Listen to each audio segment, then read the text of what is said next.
अजीज़ नाजरीन, एक बार फिर से आपका खादिम आपसे मुखातिब है और हम कुछ बातों के बाबत बात कर रहे हैं।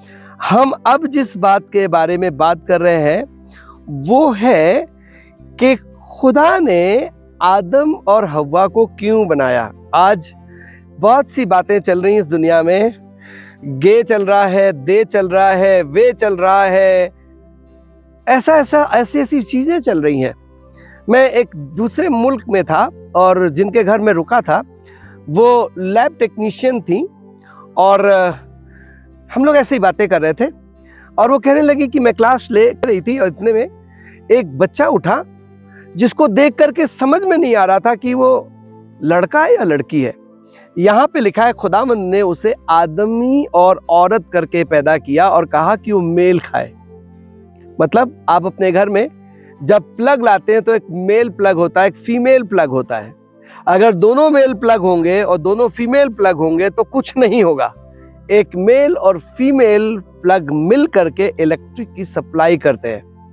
पर आज के दुनिया में, आज के इस जमाने में हम कुछ और चीजें सुन रहे हैं। और जब मैं उन मोहतरमा से बात कर रहा था तो उन्होंने कहा वो बच्चा उठा और चला गया और मैं उसे रोकने लगा, उसने मुझे घूरा और जब उसने मुझे घूरा तो मुझे बहुत बुरा लगा क्योंकि मैं उस्ताद हूं, मैं टीचर हूं। और तब मैं प्रिंसिपल के पास गई और उससे कहा, प्रिंसिपल से, कि वो बच्चा समझ में नहीं आ रहा है, वो कौन है। मैंने उससे पूछा तुम कौन है, तो उसने मुझको घूरा और बिना पूछे क्लास से वो दफा हो गया। तब उसने कहा कि वो बच्चा, उसको ये खास इजाज़त दी गई है कि वो जब तक चाहे पढ़े और जब तक चाहे ना पढ़े, उसको किसी खास तरीके की बीमारी है और इसलिए उसको खास इजाज़त है कि वो जैसा जब चाहे तब तक पढ़े, उठे और चले जाए। तो उन्होंने कहा ठीक है, ये बात तो समझ में आ गई। दूसरी बात, वो है कौन, क्योंकि ना वो उसके कपड़े लड़के जैसे दिख रहे हैं ना लड़की जैसे, उसने बाल भी ऐसे रखे हैं कि समझ में नहीं आ रहा। तो प्रिंसिपल साहब ने कहा कि उससे ये भी मत पूछिएगा कि वो कौन है, क्योंकि वो अमेरिका से आया है, ना वो मर्द है ना औरत ना जनखा है, तो क्या है कौन। खुदा ने कोई ऐसी चीज नहीं बनाई है जिसकी पहचान ना हो। खुदा ने आदम और हव्वा को बनाया और फिर हम देखते हैं कि कुछ खोजा, हम पाते हैं कि खोजा लोग थे। अब यहां पर लिखा है He made them a man male and a woman female to be together to help support each other and in the work in the garden, और फिर वो बच्चे पैदा करें। अगर उसने ऐसे पेड़ बनाए होते, दरख्त बनाए होते और वो बीज ना रखते तो फना हो गए होते, उसकी जो कायनात थी वो आगे नहीं बढ़ती। उसके बनाने का मकसद था आदम और हव्वा को कि ये जो पीढ़ी है ये आगे बढ़ेगी, ये नस्ल आगे बढ़ेगी, और इसलिए उसने आदम और हव्वा को बनाया। लेकिन आज के ज़माने में हम कुछ लोगों को, ऐसे यकीदे वालों को देखते हैं और वो ये दलील देते हैं।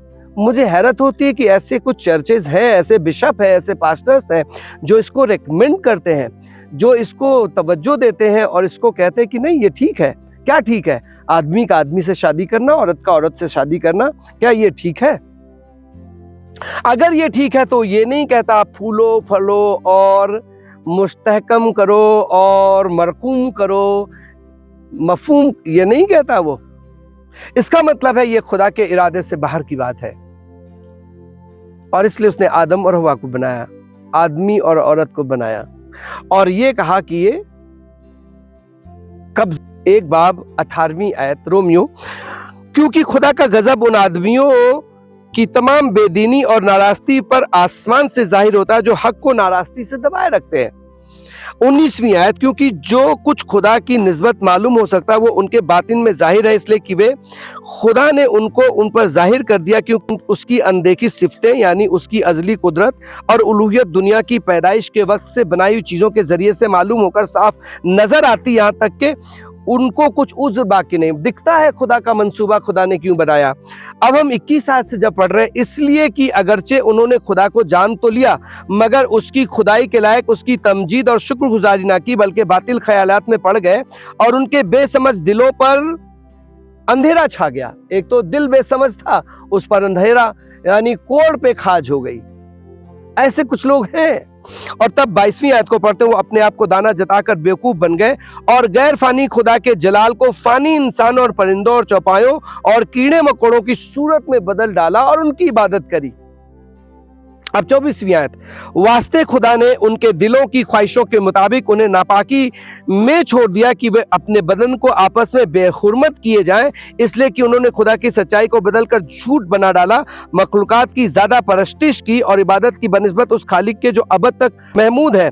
इसीलिए खुदा ने उनको गंदी शहवतों में छोड़ दिया, यहाँ तक कि उनकी औरतों ने अपने तबई काम को खिलाफे तबाह काम से बदल डाला। इसी तरह मर्द भी औरतों से तबई काम छोड़कर आपस की शहवत से मस्त हो गए, यानी मर्दों ने मर्दों के साथ और रूह स्याही के काम करके अपने आप में गुमराही के लायक बना दिया। और जिस तरह उन्होंने खुदा को पहचानना बंद किया, उसी तरह खुदा ने भी उनको नापसंदीदा अकल के हवाले कर दिया कि वो नालायक हरकतें करें। खुदा ने आदम और हवा को नर और नारी करके बनाया था कि वो आपस में रिफाकत करेंगे, मुबाशरत करेंगे। आदम और आदम को नहीं, औरत और औरत को नहीं। ये खुदा का मंसूबा नहीं है। और मैं नाजरीन आपको वाज़ेह करना चाहता हूं कि अगर आप सोचते हैं कि जायज़ है, ठीक है, तो ये आपके ख्याल हैं, ये खुदा का ख्याल नहीं है। खुदा रास्त है और रास्तबाजी पसंद करता है और रास्तबाजी पे वो बरकत देता है।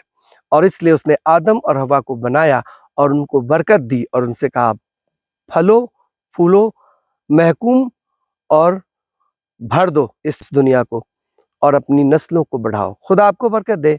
हम आपसे रुखसती लेंगे और आगे चलेंगे। अगली नशिस्त में फिर से आपसे मुलाकात होगी। तब तक अपने खादिम पास्टर मोहम्मद रफ़ीक को आप रुखसत कीजिए। खुदा आपको बरकत दे। खुदा हाफिज।